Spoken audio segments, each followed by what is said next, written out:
Assalamualaikum warahmatullahi wabarakatuh. Magandang gabi po sa ating lahat dito sa Pilipinas at magandang hapon naman sa ating mga kapatid sa Saudi Arabia at sa anong panig ng mundo kayo naroroon. At malugod po namin kayong tinatanggap sa Dean Talk, isang programa ng Pioneer Legacy, Knowledge and Unity Collaboration Ummah Islamic Online Lecture. Naway ang gabing ito ay maging ilaw at gabay para sa ating lahat tungo sa daan ng katotohanan, kabutihan at paglapit kay Allah Subhanahu wa Ta'ala. Muli kami po ay bumabati ng ahlan wa sahlan at maraming salamat sa inyong pakikibahagi sa gabing puno ng kaalaman at pananampalataya at pagkakaisa. At syempre, hindi magiging kompleto ang ating programa ngayong gabi kung wala ang ating panauhing tagapagsalita ang ang iginagalang nating Ustad, Ersahad Ismail, na magbabahagi sa atin ng mahalagang aral at paalala tungo sa pagpapatibay ng ating iman at amalun saleh. At sa gabing ito, tatalakayin ng ating panauhin ng isang napakahalagang paksa na dapat nating pagnilayan. Yaon ang sira, talambuhay ng propeta.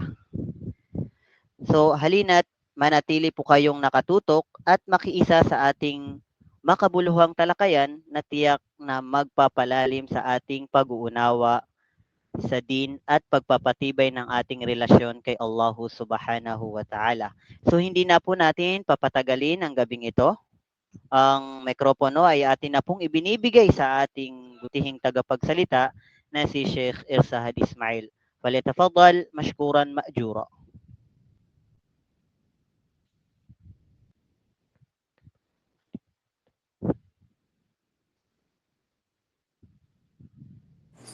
Okay.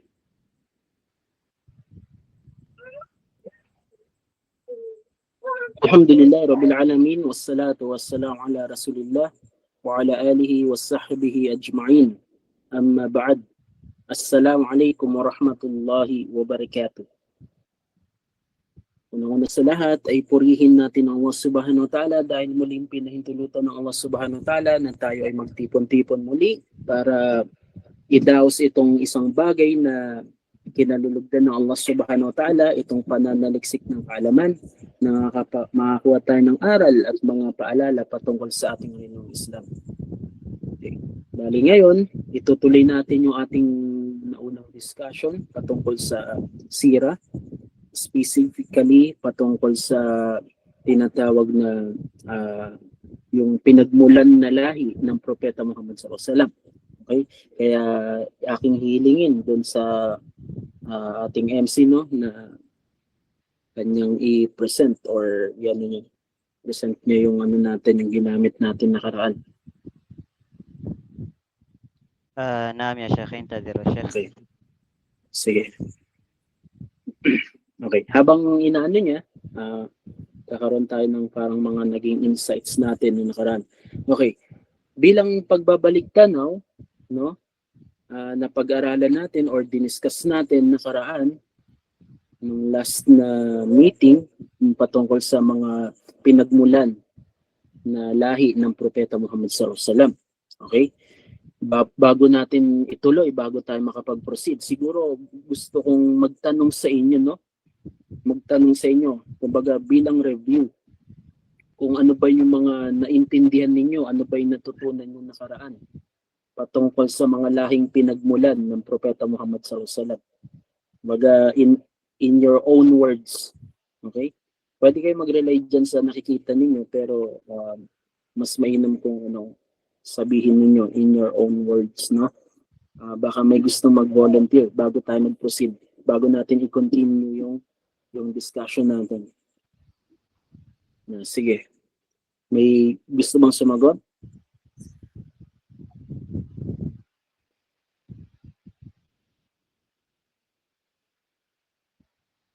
Assalamualaikum. Naka-live po ba to sa Facebook, no? Hindi ko po sure, sister.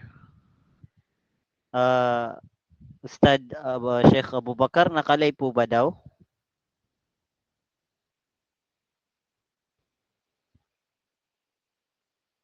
ربما يقضي الحاجة يا شيخ.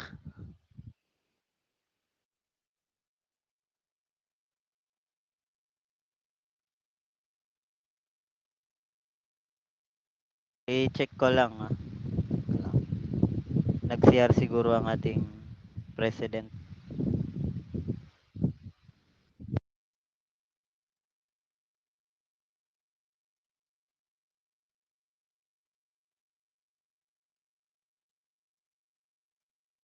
Naam po, sister, naka-live po.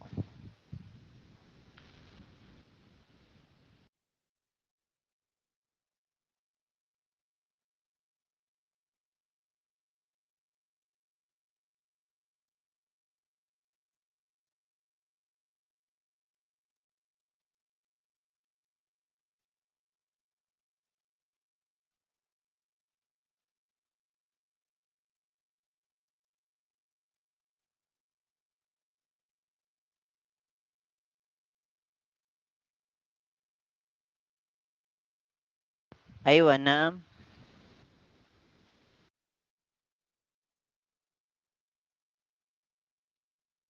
Pakihintay lang ang ating tagapagsalita.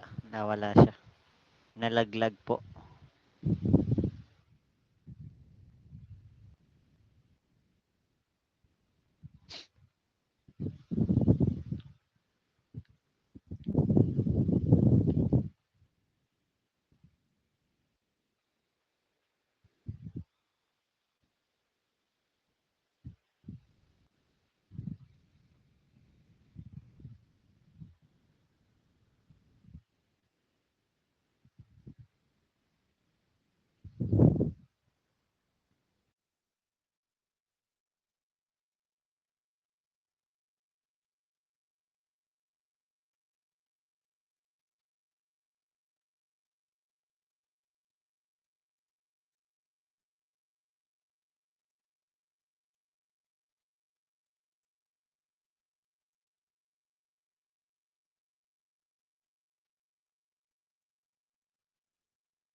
Narinig niyo ako? Aywa, naam, Sheikh. Parang nawala tayo. Okay. Nawala Katulad ng sabi natin kanina, yung Allah subhanahu wa ta'ala, pinili niya yung mga taong, mga angkan na panggagalingan ng Propeta Muhammad sallallahu alaihi wasallam. Katulad din sinabi ng Allah subhanahu wa ta'ala, sabi niya, Inna Allah astafa Adama wa Nuhan wa ala Ibrahim wa ala Imrana wa ala alamin. Ibig sabihin, katotohanan ng Allah subhanahu wa ta'ala, pinili niya si Adam alayhisalam, si Nuh alayhisalam, yung angkan ni Ibrahim alayhisalam at yung angkan ni Imran sa lahat ng mga nilalang. At ito mga nilalang na to, ito yung mga pinanggalingan ng alin? Pinanggalingan ng Propeta Muhammad sallallahu alaihi wasallam. Kumbaga diyan matitrace yung kanyang tarsila o yung kanyang genealogy. Ibig sabihin yung pinanggalingan niya, okay? Kung titingnan natin yung parang ititrace natin, no? Yung nakikita niyo diyan sa screen, yan yung mga meron diyan tatlong batch ng mga pinanggalingan ng Propeta Muhammad sallallahu alaihi wasallam. At nasabi din natin sa mga ito, yung iba diyan ay nagkaroon ng iba't ibang opinion yung mga ulama. Pero ang pinakamaraming opinion ay ito, kung ano yung nakikita niyo sa screen. Okay? Kaya ang Propeta Muhammad sallallahu alaihi wasallam, in some other cases, is tinatawag siya yung pangalan niya mula sa mga angkan ng mga kanyang ninuno. Okay? Yan. Halimbawa, yung isa sa mga ninuno niya na pinanggalingan niyang angkan ay angkan ni Fihr. Okay? Na ang pangalan niya ay yung isa pang katawagan sa kanya is si Quraysh. Siya yung tinagurian na Quraysh. Kaya dito nahango or dito na derive yung katawagan sa propeta Muhammad sallallahu alaihi wasallam bilang nanggaling sa tribo na Quraysh. Tinawag din siya na mula sa tribo ng Hashim kasi isa sa mga lolo niya si Hashim na si Amr, okay? Yung isa sa mga ninuno niya. Okay? Basta lahat ng yan, katulad ng sinabi natin, pinili yan ng Allah subhanahu wa ta'ala. Okay? Okay. Ngayon, bilang pagpapatuloy, susundan natin, ite-trace natin, nandun na tayo siguro sa pangalawa, no? Pangalawa.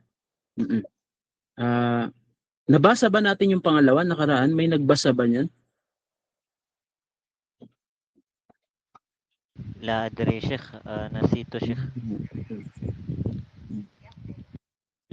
Okay.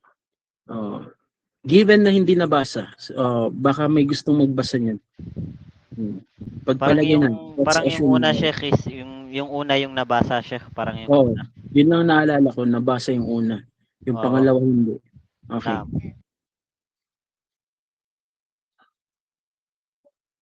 Baka may gustong magbasa diyan mula sa mga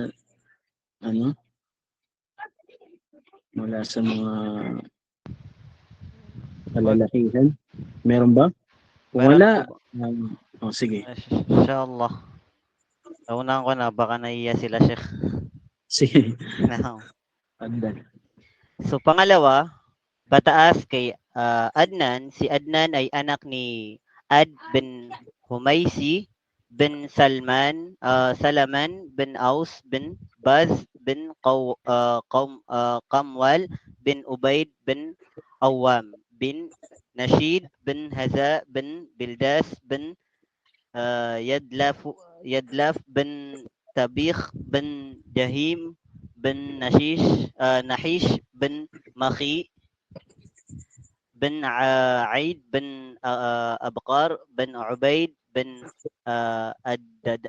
Adda bin Hamdan bin Sanbir bin Yatrabi bin Yahzin bin Yalhan bin Arrawi bin Aid bin Dishan bin Aisar bin Afnad bin Ayham bin Muksar bin Nahith bin Zarith bin Sami bin Mazi bin Auda bin Aram bin Qaidar bin Ismail na anak ni Abraham. Okay. Okay, kung mapapansin ninyo dito sa pangalawang batch mula kay Adnan pataas, okay? Nabanggit na dito yung mga iba't ibang mga tribo na pinanggalingan din ng propeta Muhammad sallallahu alaihi wasallam na kung iti-trace natin ang pinakadulo niyan sa pangalawa lang yung si Ismail. Si Ismail na anak ni Nabi Ibrahim. Si Ismail, kung titignan natin, yan yung pinanggalingan ng propeta Muhammad sallallahu alaihi wasallam mula kay Abraham. Ibig sabihin, si Ibrahim alayhi salam, alam natin na siya yung kinikilala na father of all nation. Ibig sabihin, siya yung ama ng mga iba't ibang mga umma. Bakit? Kasi sa pinanggalingan niya or mula sa kanya, doon isinilang yung marami sa mga propeta. Okay, katulad ni Ismail, si Ishaq, okay? Si Yaqub, yung mga anak nila ni Ishaq, papunta sa kay Nabi Isa, yung pinakadulo yun. At sa kabilang panig naman, si Ismail, diyan nanggaling si Propeta Muhammad sallallahu alaihi wasallam. Kaya kung titignan natin, itong mga propeta na ito, sila ay magkakamag-anak. Magkakamag-anak sila, magpipinsan sila. Ang propeta Muhammad sallallahu alaihi wasallam, malayong kamag-anak niya, malayong pinsan niya si Nabi Isa alayhi salam. Okay? Bakit? Kasi dahil kay Ibrahim alayhi salam. Okay? Kaya si Ibrahim, ito yung dulo dito sa pangalawang batch. Okay? At alam natin si Ibrahim alayhisalam, siya yung kung titignan natin, kung halongkatin pa natin ang sira ng Propeta Muhammad sallallahu alaihi wasallam, si Ibrahim alayhisalam, siya yung kasama niya si Ismail, sila yung naging dahilan ng pagkakatayo ng tinatawag na sino nakakalam? Ano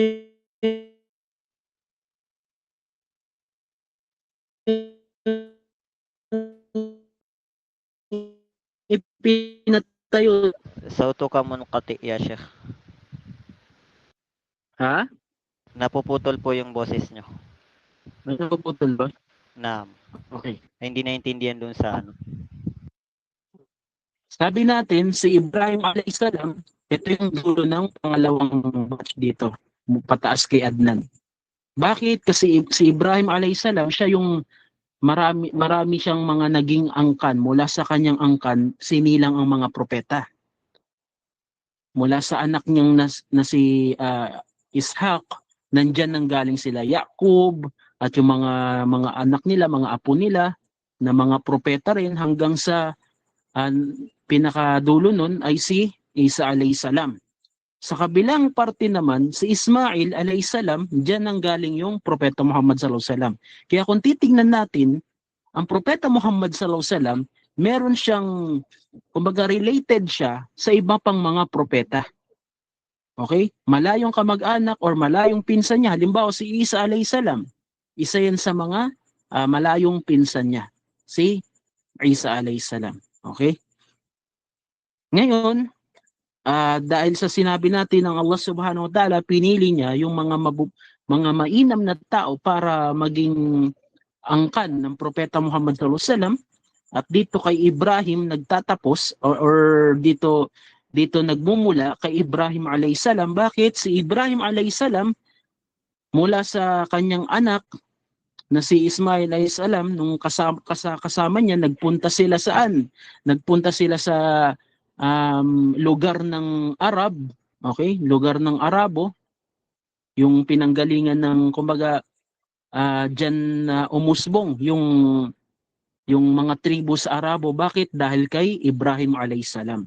At dyan nila pinatayo yung alin? Ano yung pinatayo nila dyan?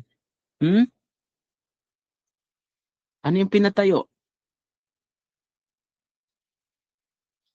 Yung Kaaba po. Oh, yun, yung Kaaba. Kaya nung pinatayo nila yung Kaaba, hanggang sa nagkaroon ng Zamzam, bumulwak dahil kay Ismail alayhisalam, at nagkaroon ng sibilisasyon. Nagkaroon ng sibilisasyon sa lugar na yan. Kaya kung titignan natin, bago pa yung pagkapropeta ng Propeta Muhammad sallallahu alaihi wasallam, bago pa siya isilang, marami pang naging pangyayari sa lugar or kasaysayan ng bansang Arabo. Okay? Bansang Arabe. Kaya nga sa ibang mga sira, sa pag-aaral ng sira, yung pag-aaral ng sira nag-uumpisa sa bago pa yung mga pangyayari na yun. Mula pa kay Ibrahim alayhisalam. Okay? Kung paano ba nagkaroon ng angkan ng Propeta Muhammad sallallahu alaihi wasallam na diyan nagmula sa bansang Arabo.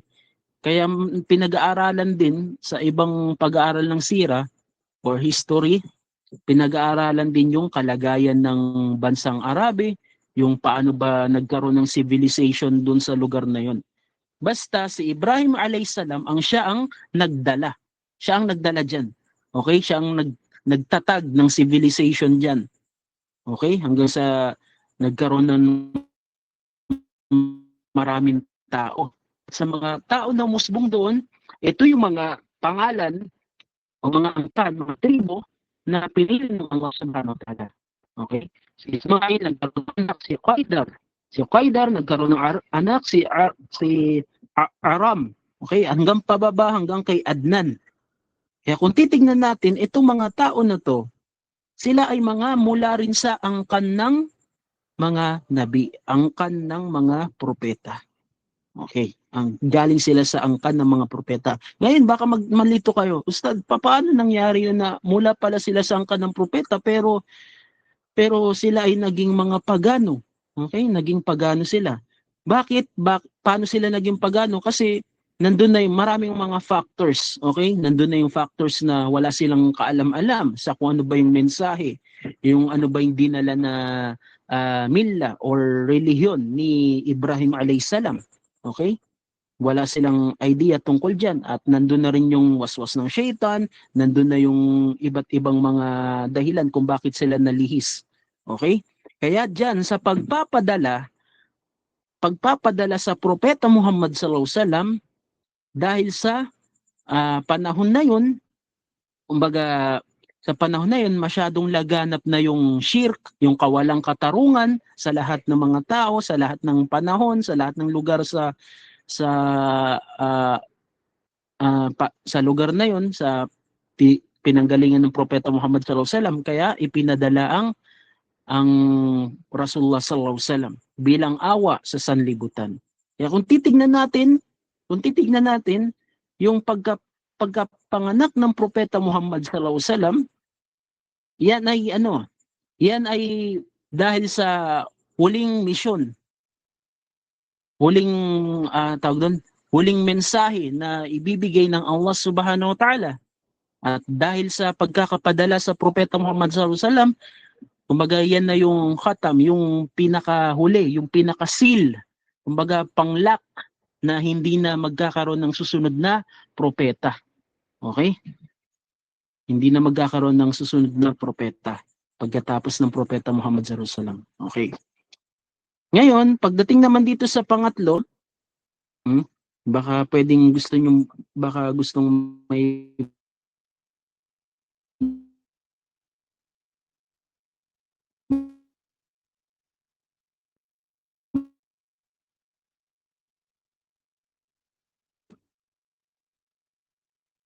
Putol po kayo, Sheikh.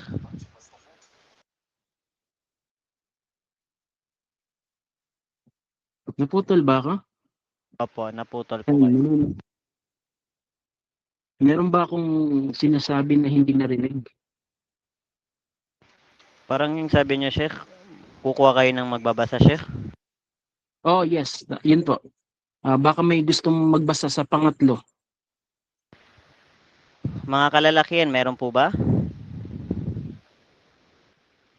أو نعم شيخ جار جولة هل تريد أن تقرأ يا شيخ؟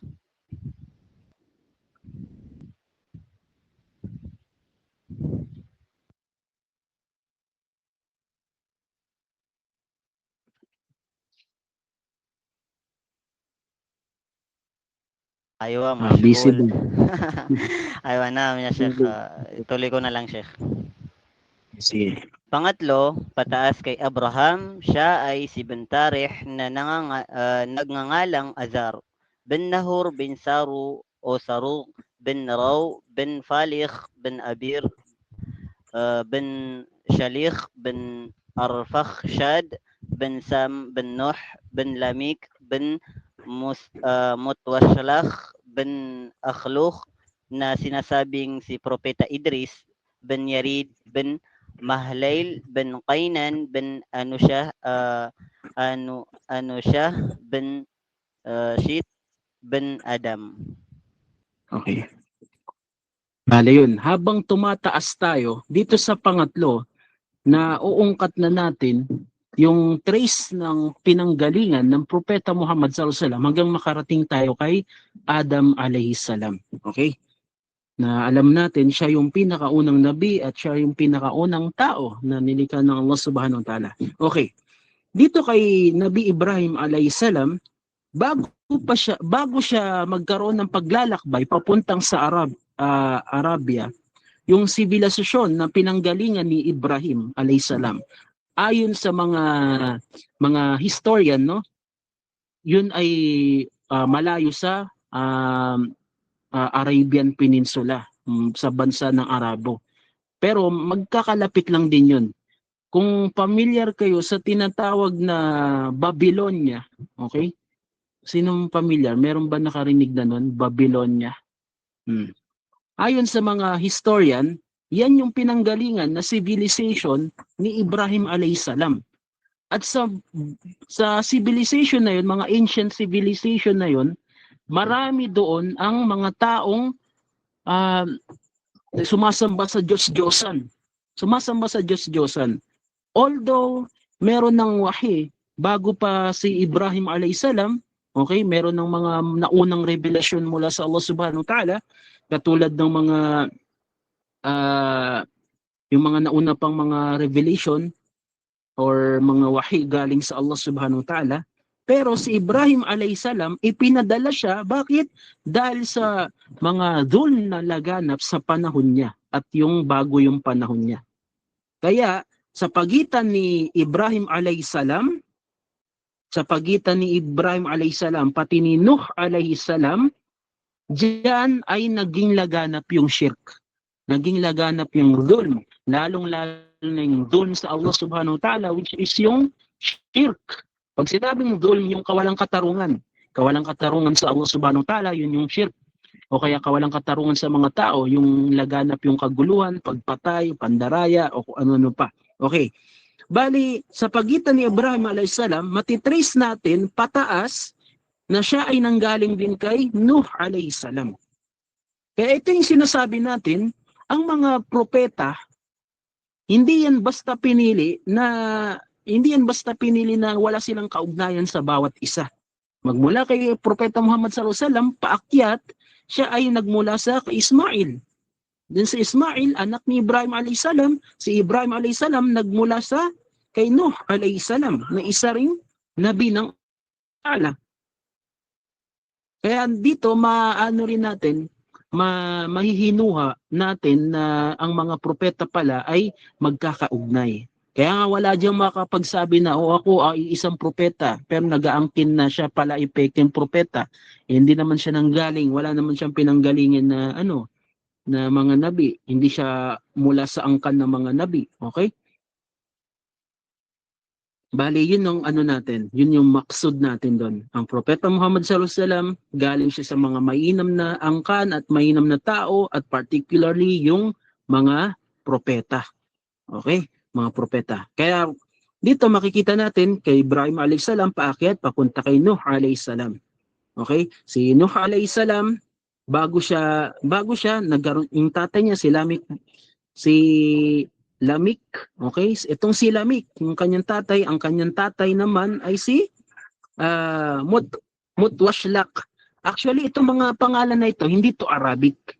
Hindi to Arabic yung mga pangalan. Pero yon ay mga pangalan na kumbaga tinanscribe na lang ng mga historian. Pero may mga diyan, halimbawa yung mga pangalan ng mga nabi, meron siyang mga pangalan sa Arabic kasi nabanggit sa Quran. Pero itong mga pangalan na ito na ang hirap bigkasin, yan ay hindi Arabic na pangalan. Ngayon, paano nalaman yan, Ustad? Ustad, paano nalaman yung pangalan na yan? Yan ay galing sa mga historian. Tapos, nagkaroon na lang ng parang equivalent yung mga ulama ng tarikh o ng history na mga Arabo na parang kinonvert na lang nila itong mga pangalan sa Arabic. Okay? Pero walang sahih na report or hadith or makikita na distinct evidence na yan ay kumbaga halimbawa na walang nabanggit sa Quran, hindi nabanggit sa mga hadith ng Propeta Muhammad sallallahu alaihi wasallam, bagkus nabanggit lang ng mga historian. Okay? Kaya nga sabi ko kanina, iba-iba yung opinion ng mga ulama patungkol sa bagay nito. Pero having said that, let's assume na lang na yan. Kumbaga so be it na lang. Kasi yan ay, ang author din nitong aklat na ito ay isa sa mga ulama ng sira. Okay. Bali, ang mahalaga dito, alam natin ang Propeta Muhammad sallallahu alaihi wasallam nanggaling siya sa mga pamilya ng mga mainam na tao o angkan, okay? At particularly sa mga nabi. Na alam natin yung mga nabi, sila yung mga pinakamainam na tao. Okay. Then paakyat pa, nanggaling din siya kay Idris alayhisalam, na isa rin sa mga nabi na nabanggit sa Quran. Hanggang sa paakyat, okay, napunta na kay Shit. Itong si Shit, isa sa mga anak ni Adam alayhisalam. Okay? Si Adam alayhi salam, kung titignan natin, ang madalas na alam natin na naging anak niya ay sino? Sino nakakaalam na sikat na kwento sa buhay ni Adam alayhi salam na nagkaroon siya ng anak na nagpatayan? Sino nakakaalam? Anong pangalan ng dalawang magkapatid na yon? May nakakaalam ba? Si Cain at Abel, Ustad. Okay.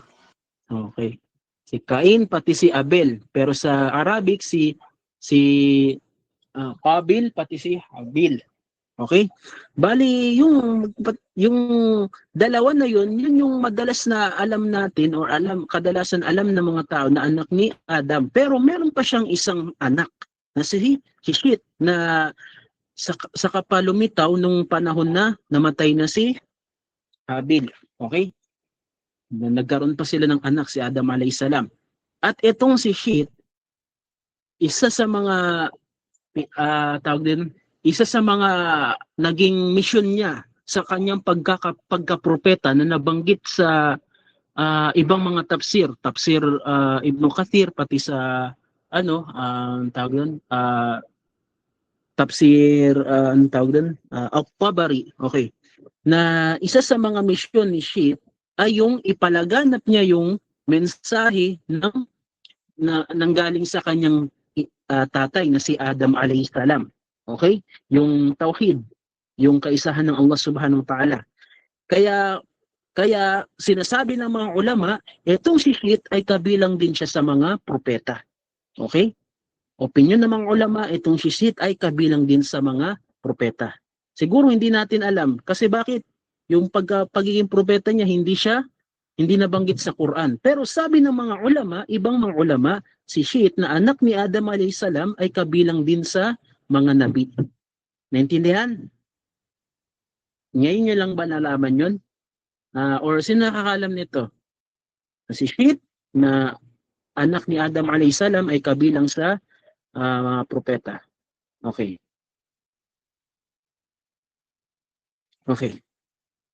Bali yun. Kaya dito malalaman natin yung pinanggalingan ng propeta Muhammad sallallahu alaihi wasallam. Marami sa kanila ay mga propeta. At hindi natin alam, wallahu ta'ala alam, na siyang nakakaalam na baka meron pa dyan sa mga nabanggit natin ang propeta na hindi lang nabanggit sa Quran. Kasi yung mga propeta na nabanggit sa Quran, 25 na nabanggit sa Quran, hindi ibig sabihin na yun lang yung mga propeta. Ang Allah subhanahu wa ta'ala nagpadala siya ng mga propeta sa iba't ibang lugar, iba't ibang panahon. Pero hindi na natin alam, hindi na natin kilala. Okay? Ang Allah subhanahu wa ta'ala na nakakaalam.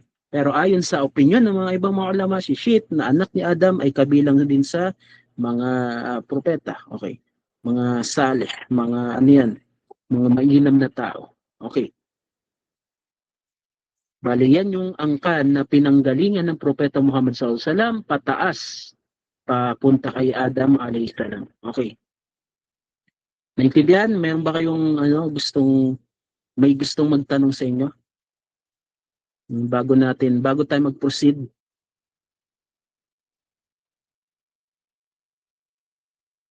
May any clarification ba? Or may kayo? Naintindihan? Or magulo? Dinig pa ba ako? Sheikh Wadih. Okay. Bale, ito naman yung pinagmulan na pamilya. Okay. Anong pinagkaiba ng pamilya at yung yung pamilya at yung angkan, yung tribo? Of course,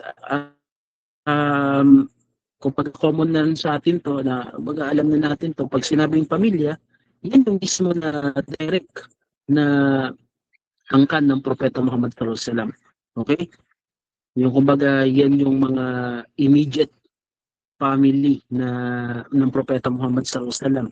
Yung walang escape, ibig sabihin walang nilaktawan. Wherein pag sinabing angkan, ito angkan ay tumutukoy din sa malalayong pamilya ng Propeta Muhammad sallallahu alaihi wasallam. Bali dito, ang maksud dito sa pamilya pinagmulan yung mga malalapit na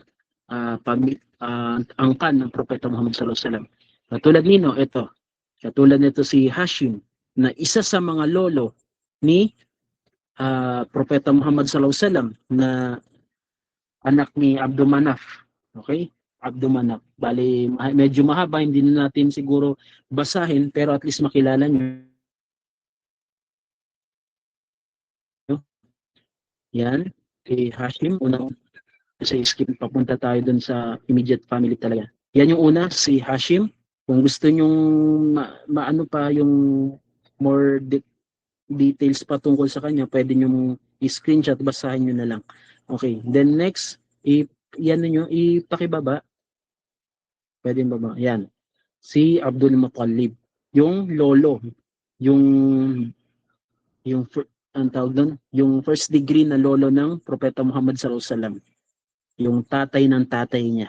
Sino? Si Abdul Muttalib. Okay. Okay.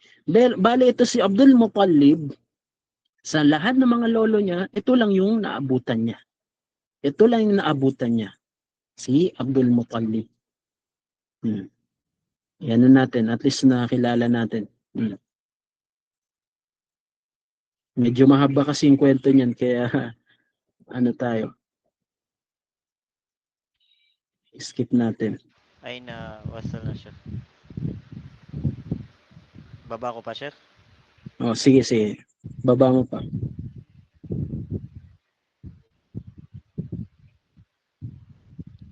Doon tayo sa tatay. Yan. Okay. Then, yung kanyang tatay, si Abdullah. Nagkaroon ng anak si Abdul Muttalib. Isa doon sa mga anak na yun si Abdullah. Na yung si Abdullah, ito yung tatay ng Propeta Muhammad sallallahu alaihi wasallam. Okay? Sabi dito, ang nanay niya si Fatima, na anak ni Amr bin Aid bin Imran. Okay? Bali si Abdullah, nung ipinanganak ang Propeta Muhammad sallallahu alaihi wasallam, bago pa siya isilang, ay pumanaw na ang kanyang tatay. Ibig sabihin, hindi na naabutan ng Propeta Muhammad sallallahu alaihi wasallam yung kanyang tatay. Hindi na naabutan. Ngayon, ang tanong, Ustad, Muslim ba yung tatay niya? Kasi Abdullah. Sad to say, ang kanyang tatay ay namatay na nasa kalagayan na sila ay mga pagano. Ibig sabihin, hindi siya Muslim. Okay? Hindi siya Muslim.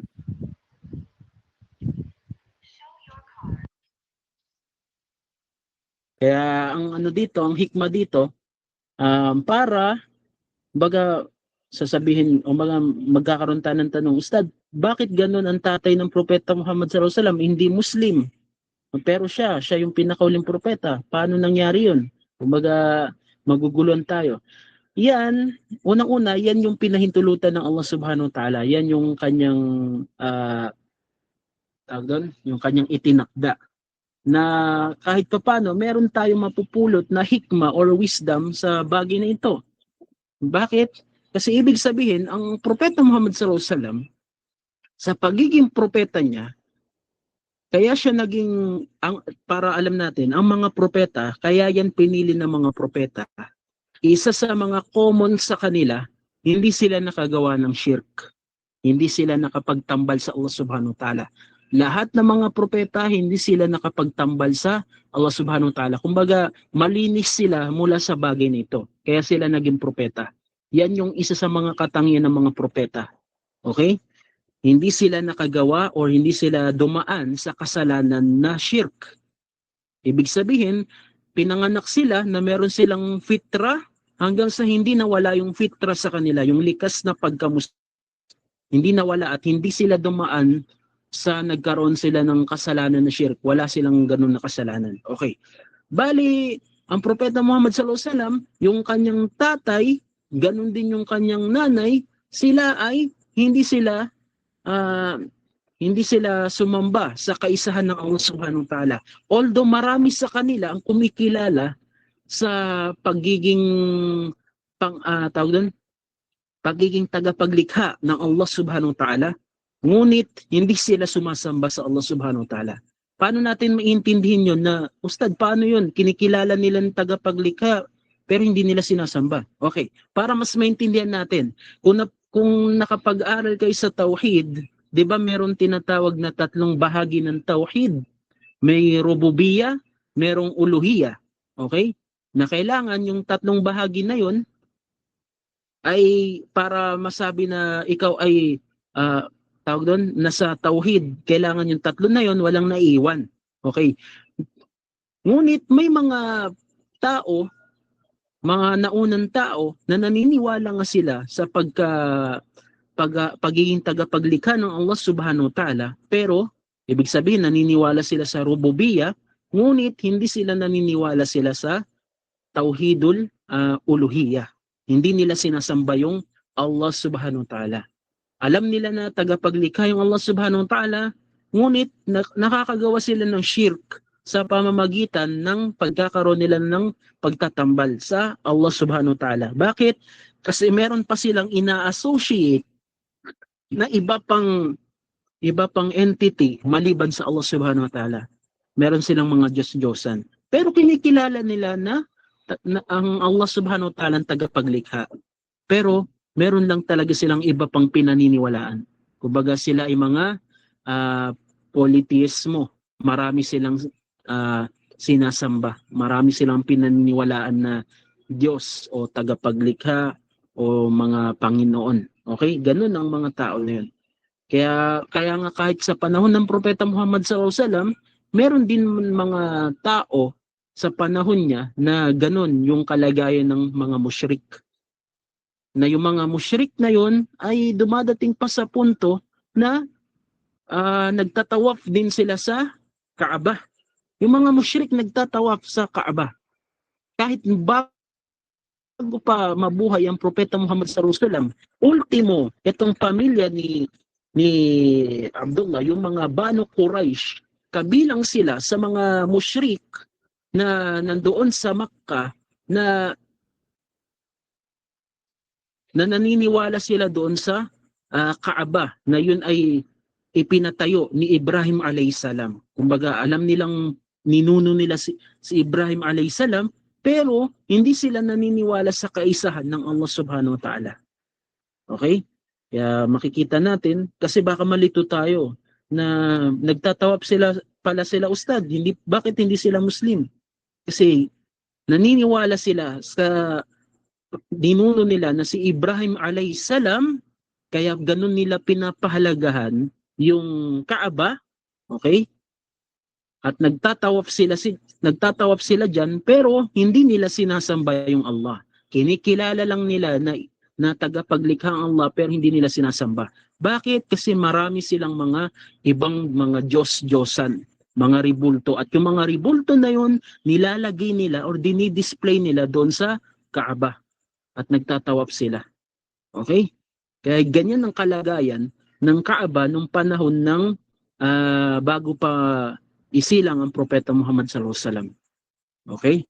Kaya maraming mga musyrik. Ganun kahalaga ang Kaaba sa panahon na yun. Mahalaga sa mga musyrik, mahalaga sa mga Yahudi, mahalaga rin sa mga Nasrani. Kasi same sila ng pinagmulan. Walang iba kundi si Ibrahim alayhisalam. Kaya yung panahon na yun ay nagtatawaf sila. Hanggang sa dumating sa punto na gusto nilang sirain yung Kaaba, okay? Sa panahon ni Abraha, hindi si Abraham, si Abraha, na taga, ang tawag doon, anong bansa ba yun? Taga Ethiopia, okay? Na gusto nilang sirain yung Kaaba. Pero dahil sa hindi pinahintulutan ng Allah subhanahu wa ta'ala, pinoprotektahan ng Allah subhanahu wa ta'ala yung Kaaba, hindi nila nasira. Although mahabang kwento, actually sa ibang mga pag-aaral ng sira, binabanggit pa yan. Kumbaga sinasama yan sa pagkukwento. Kasi sinasama yung mga pangyayari bago mabuhay or ipanganak yung Propeta Muhammad SAW. Pero sa atin siguro, hindi na natin isama kasi sabi natin noon, katulad ng sabi natin noon, muyassar lang tayo. Kung ano lang yung mga direct patungkol sa Propeta Muhammad sallallahu alaihi wasallam. Okay? Bali, si Abdullah na tatay ng Propeta Muhammad sallallahu alaihi wasallam ay kabilang siya doon sa mga mushrik. Okay? Kaya namatay ang tatay ng Propeta Muhammad sallallahu alaihi wasallam na hindi siya Muslim. Okay? Kaya yun na. Kumbaga, isa ring hikma dito para magkaroon ng ang tawag doon, magkaroon ng karamay yung mga kapatid natin na namatay yung kanilang magulang na hindi man lang nakapagbalik Islam. Kumbaga, parang sinasabi, kasi nung may isang sahaba na nagtanong sa Propeta Muhammad sallallahu alaihi wasallam, na yung sahaba na yon meron siyang tatay na namatay na wala sa Islam. Na tinanong niya, na parang tinanong nung sahaba na yon, "Ya Rasulullah, nasaan yung aking tatay?" Nung namatay na, sabi niya, ang tatay mo ay hindi siya makakapasok sa paraiso katulad ng aking tatay. Ibig sabihin, yung tatay ng Propeta Muhammad sallallahu alaihi wasallam, dahil sa namatay siya na hindi Muslim, ganun din ang kalalagayan, ang kasasapitan. Na sinabi niya yun hindi para magkaroon ng sinabi niya yun para magkaroon ng parang ang tawag doon, para pampalubag loob doon sa sahaba na nagtanong. Okay? Na ibig sabihin, ganito rin ang mga kapatid natin na namatayan ng magulang na hindi man lang nakapagbalik Islam. Na isipin ninyo, meron kayong karamay ang Propeta Muhammad sallallahu alaihi wasallam. Kaya dapat nandun yung pagsasabar. Okay, naintindihan? Kaya yun. Yan yung tatay ng Propeta Muhammad sallallahu alaihi wasallam. Naintindihan? May malinaw ba? Malinaw? Or putol-putol ako?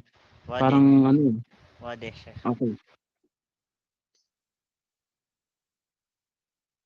At itong si Abdullah, meron siyang kapatid na tiyuhin ng Propeta Muhammad sallallahu alaihi wasallam, si Abi Talib. At yung tiyuhin niya na yon ng Propeta Muhammad sallallahu alaihi wasallam, yun na yung nag-alaga kay Propeta Muhammad sallallahu alaihi wasallam. Kumbaga yun na yung tumayong tatay ng Propeta Muhammad sallallahu alaihi wasallam mula pagkabata hanggang sa ito ay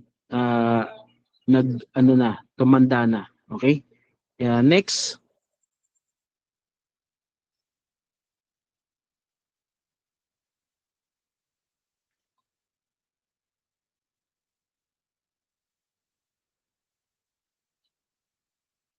Hada, Sheikh. Natapos na natin yan, di ba? Yung kapanganakan.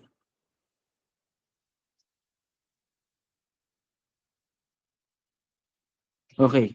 Siguro, dyan na natin puputulin. Okay. Patungkol naman sa kanyang nanay, okay? Sino ang nanay ng Propeta Muhammad sallallahu alaihi wasallam? Sino nakakaalam?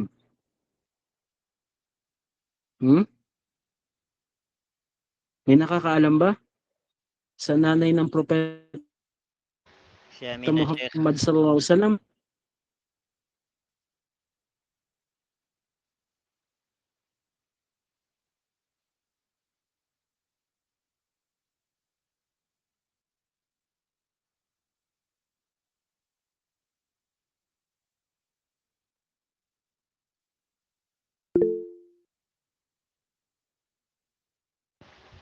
Nawala po ata si Sheikh. Okay. Tama si Amina. Yan ang nanay ng Propeta Muhammad sallallahu alaihi wasallam. Okay. Bali next na natin, alamin natin yung kwento nung mismong ipinanganak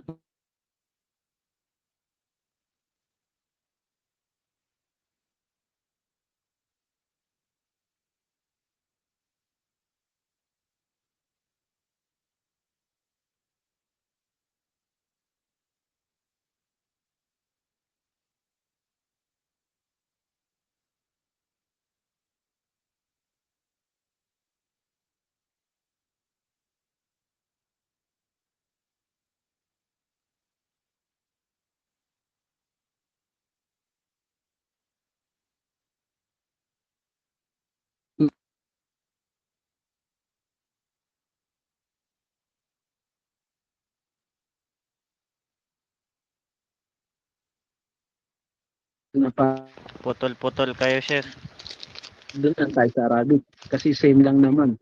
Ano sa tingin nyo? Naam, mumkin, Sheikh. Pwede po. Okay. Kaya ganun na lang. Kasi ito, masyadong mahaba eh.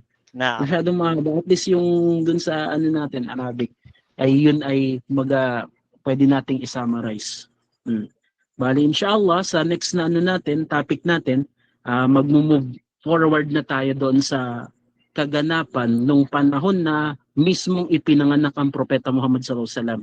Kung ano ba yung nangyari, ano ba yung sitwasyon nun, at ano ba yung mga pangyayari nung panahon na baby or sanggol ang Propeta Muhammad sallallahu alaihi wasallam at kung sino ba yung nag-alaga. Okay? Kaya inshallah doon tayo. Susunod. Okay, meron ba kayong mga tanong or clarification? Meron ba kayong gustong ano?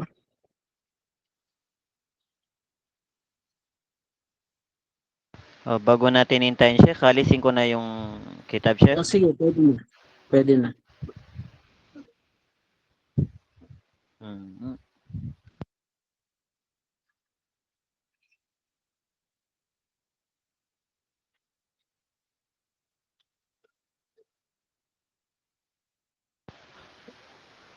Yung iba po dyan, baka may gusto kayong itanong kay Sheikh.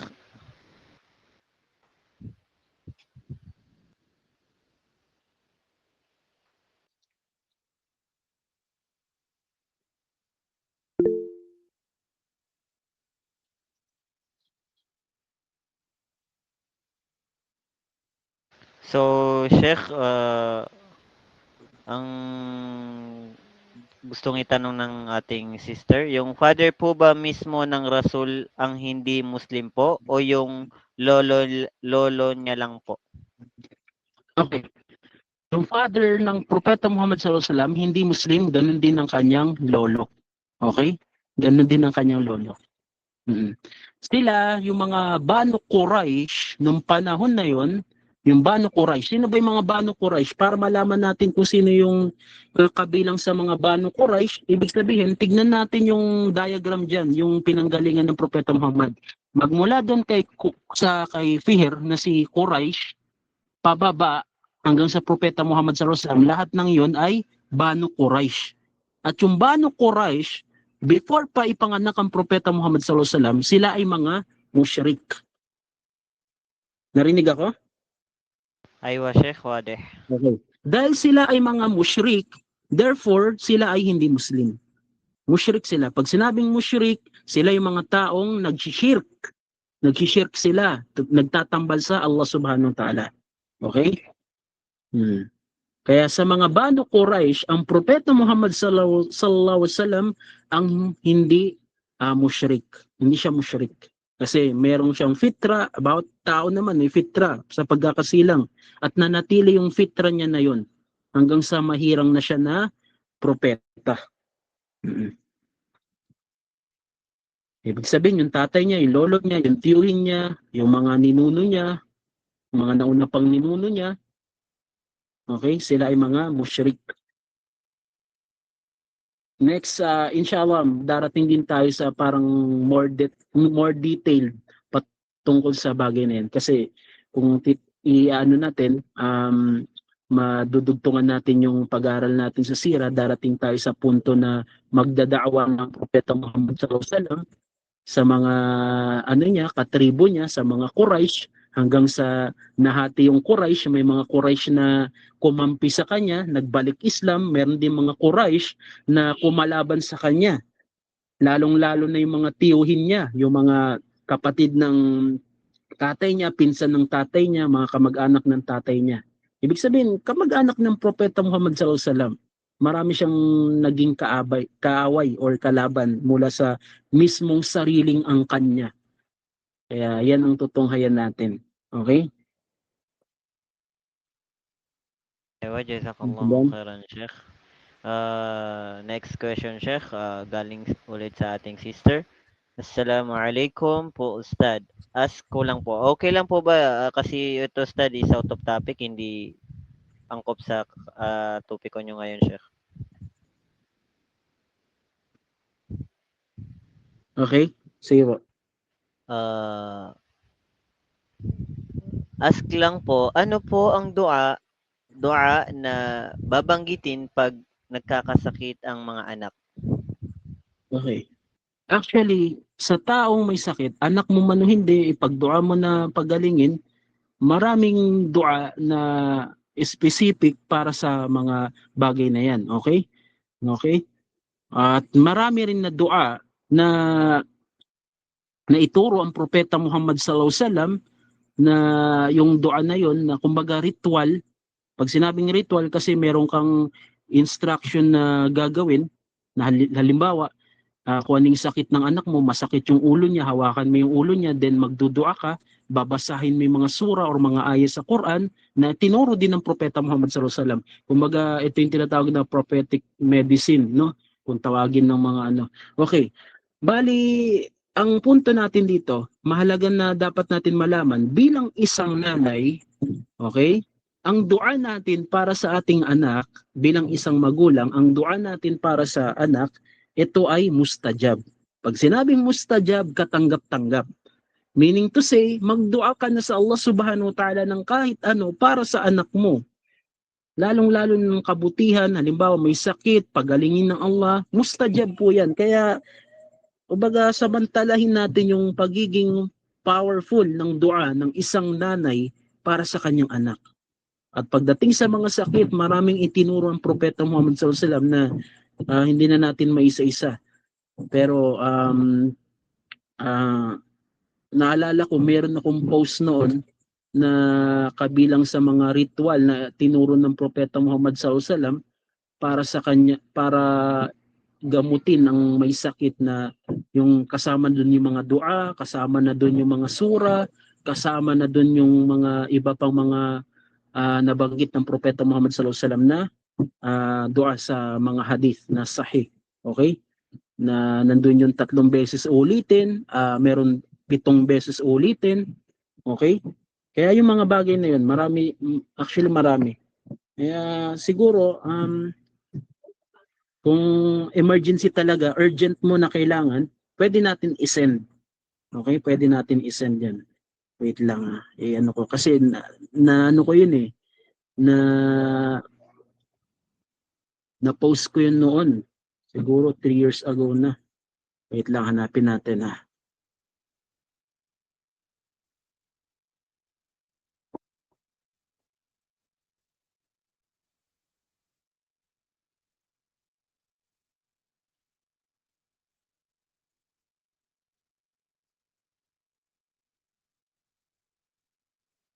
Okay. Ito na. Itong ano na, ito namin ay hindi kasya. Yan na lang natin. Link na lang.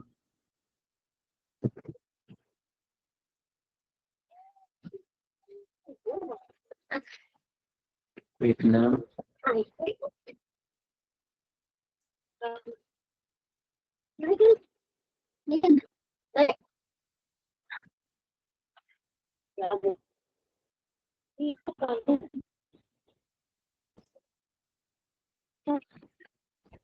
Hindi pa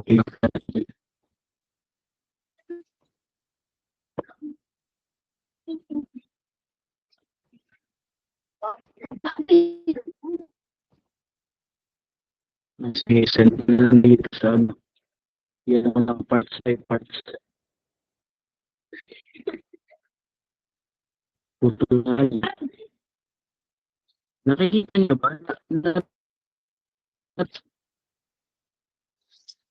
Narinig pa ako? Naam, Sheikh. Naririnig po.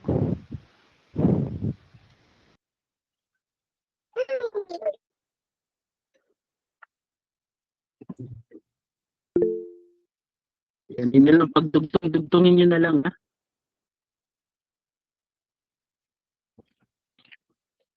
Yan, kasi yan, effective talaga yan. Na galing din sa kitab na nabasa natin. Sheikh, kung mahaba yan, Sheikh, send mo na lang sa akin sa Telegram kasi kasali naman ako sa mga GC nila as a taga-send ng link doon. Nandito ko sila lahat. Ayun sa ano sila.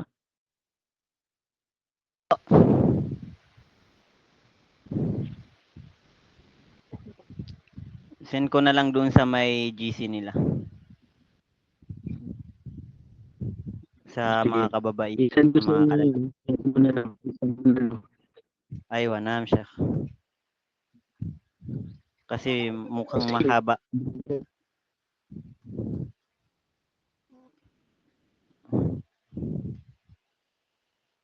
Mahaba siya, Sheikh. Mahaba. Haba nga. Alala ko may post akong ganyan. Actually, matagal na yan.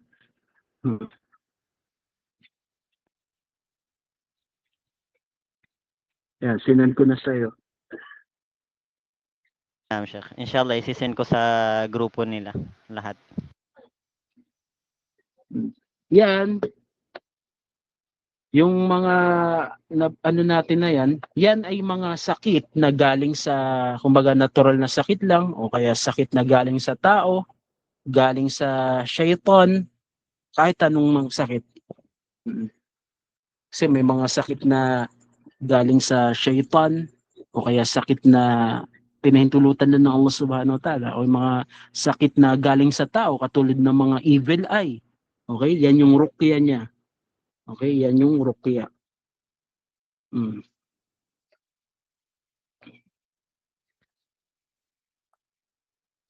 Aywa, Sheikh. Last question, inshallah. Sige. Galing sa co-founder ng basta co-founder. Yes, Sheikh, paano po if ang aking nanay ay isang ahlul bid'ah ay siya ay nagdudua sa akin bilang anak niya na salaf? Katanggap-tanggap din po ba ito? Nagdudua ng anong pinagdudua sa kanya? La adre, Sheikh, di ko alam. Kasi yung sabi niya, yung nanay niya na ahlul bid'ah, nagdudua siya para sa kanyang anak. Okay. Ito regardless kung ano pa yung dua niya, mustajab. Minsan kahit masama pa yung dua niya, mustajab pa rin. Nangyari yan sa mga nauna pa na tawag dito, kwento. Mga nauna pa na kwento na yung pagiging mustajab ng dua ng nanay. Kahit masama yung idua niya, mangyayari yan.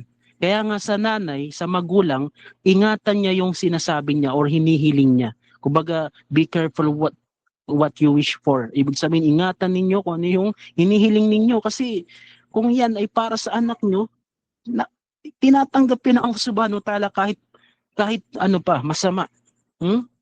Nangyari yan nung sa panahon na, kung alam niyo yung kwento na sa kasaysayan na merong mga baby sanggol na nakapagsalita kahit sanggol sila. Isa na doon yung si Isa alayhisalam na nakapagsalita siya para ipagtanggol niya yung kanyang nanay. Okay? At meron din isang sanggol na nakapagsalita para maging witness siya doon sa isang salih na pinagbintangan ng kumbaga inakusahan siya na gumawa ng zina. Bakit? Kasi dahil lang sa dua ng kanyang nanay. Bali itong nanay niya, ipinagdua niya yung binata na yun na sabi niya, sana mapahiya ka. Ibig sabihin, masamang dua. Sana dumating yung pagkakataon na mapahiya ka. Parang subukin ka, tapos magkaroon ng mapahiya siya. Kaya nangyari, napahiya siya na kung saan merong isang babae na lumitaw na babae na nagaangkin na siya ay buntis at ang itinuturo niyang tatay na kanyang nakazina ay yung anak nung nanay na yon na isang matuwid na lalaki. Then, alam natin na hindi siya may kasalanan. Okay? Pero natupad na yung dua ng nanay na yun na mapahiya yung kanyang anak. Kasi yun yung dinudua niya. Kaya isa to sa mga dalil na yung dua ng nanay ay hindi ka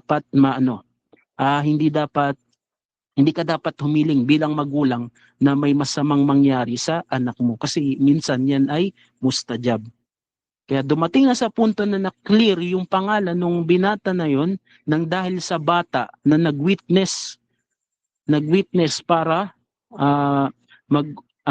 para ipagtanggol yung lalaki na yun, sinabi niya na siya ay walang kasalanan. Kaya yun yung pangyayari na yun. Kahit nga si Imam As-Sudais, kung alam niyo yung kwento niyan, yan ay naging imam ng Makkah dahil sa dua ng nanay niya. Etong dua ng nanay niya, nagkataon na nagdua siya dahil sa inis niya sa kanyang anak. Kaya ito yung sinasabi natin na kailangan galit ka man sa anak mo, huwag kang magsalita, huwag kang magbibitaw ng salita na kahit hindi direct na dua sa Allah, na parang sabihin mo, sana mapahiya ka, sana madapa ka, sana may mangyari sa'yo. Kahit ganun lang na salita, hindi pwede. Kasi yan ay mustajab. Kasi magulang ka eh. Kaya dapat ipagdua mo ng maganda. Kaya itong si Imam Sudais, nung panahon na sa pagiging pasaway niya bilang anak, galit na yung nanay niya, dumating sa punto na sabi niya, alam mo, sana sa katigasan mo na yan, sa pagiging pasaway mo na anak, sana maging imam ka ng Makkah. Kaya ano nangyari? Naging imam ng Makkah si As-Sudais. Yun yung pagiging mustajab ng dua ng magulang. Pero galit na galit siya, pero it just happened na siya yung tipo ng nanay na hindi nakakapagsalita ng masama para sa kanyang anak. Kahit galit na galit siya, pero nandun pa rin yung nakapagdua siya ng mabuti para sa kanyang anak. Kaya dapat ganito tayo sa mga anak natin. Magalit man tayo dahil sobrang pasaway ng ating anak, ihiling natin, idua natin na gabayan ng Allah. Na tawfikan ng Allah subhanahu wa ta'ala. Magdua tayo ng mabuti para sa kanila. Okay? Kaya yun po. أيوة جزاك الله خيرا يا شيخنا الفاضل. Subhanallah wa alhamdulillah, isa na namang malalim at malawak na kaalaman ang naibahagi sa atin ng ating tagapagsalita na si Sheikh Irsahad Ismail. So dito na po tayo magtatapos. Jazakallahu khairan ya Sheikhana al-Fadil sa iyong magandang kaalaman na naibahagi sa amin, at maraming salamat din po sa mga nakibahagi ngayong gabi. So bilang pagtatapos ng ating muhadara ya Sheikh, ay inihiling po namin sa inyo na pangunahan po kami sa kafaratul majlis. Okay, close natin. Subhanakallah wa bihamdik wa nashhadu an la ilaha illa ant nastaghfiruka wa natubu ilaik. Wassalamualaikum warahmatullahi wabarakatuh. Waalaikumsalam warahmatullahi wabarakatuh. Alhamdulillah, naway maging ilaw at gabay ang ating natutunan ngayong gabi. Hindi sapat ang kaalaman kung hindi ito isa sa buhay. Gamitin natin ito upang lalo tayong mapalapit kay Allah subhanahu wa ta'ala. Hanggang sa muli mga kapatid sa pananampalatayang Islam. Wassalamu alaikum warahmatullahi wabarakatuh.